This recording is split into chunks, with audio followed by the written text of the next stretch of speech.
to sign it.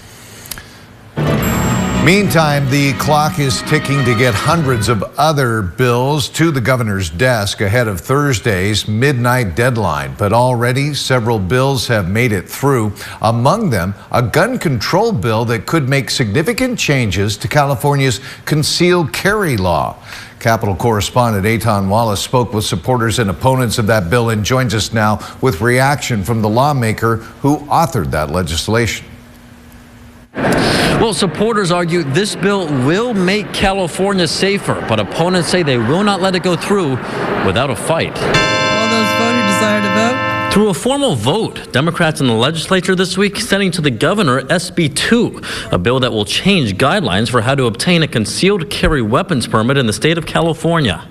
Known as CCWs, such permits allow people to carry yet keep out of sight specific weapons like handguns. But should SB 2 become law, the proposal would restrict who the state will allow to have such a permit. We think that makes California safer. Burbank Senator Anthony Portantino authored the bill. Endorsed by Governor Gavin Newsom, SB 2 will require people who apply for CCWs to have previous firearms training and be at least 21 years old. The proposal will also require applicants to provide character references and go through a background check. The bottom line is you should have a consistent system throughout the state to determine who should be entrusted with a weapon.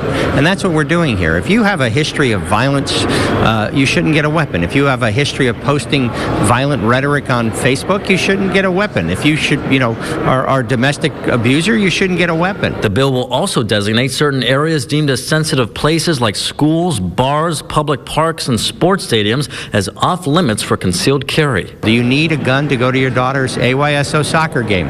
I would say you need a water bottle, not a gun. Do you need a gun to go to Dodger Stadium? I would say no. You need your mitt so you can catch the ball. But opponents, including several gun rights advocacy groups, have already filed a lawsuit in an attempt to block the bill should it become law.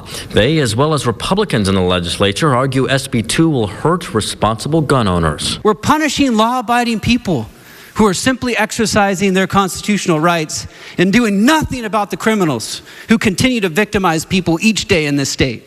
It's sick.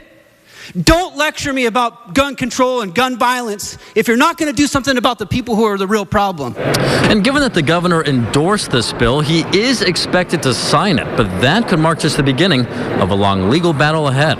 Reporting at the state capitol, Eytan Wallace, 17 News.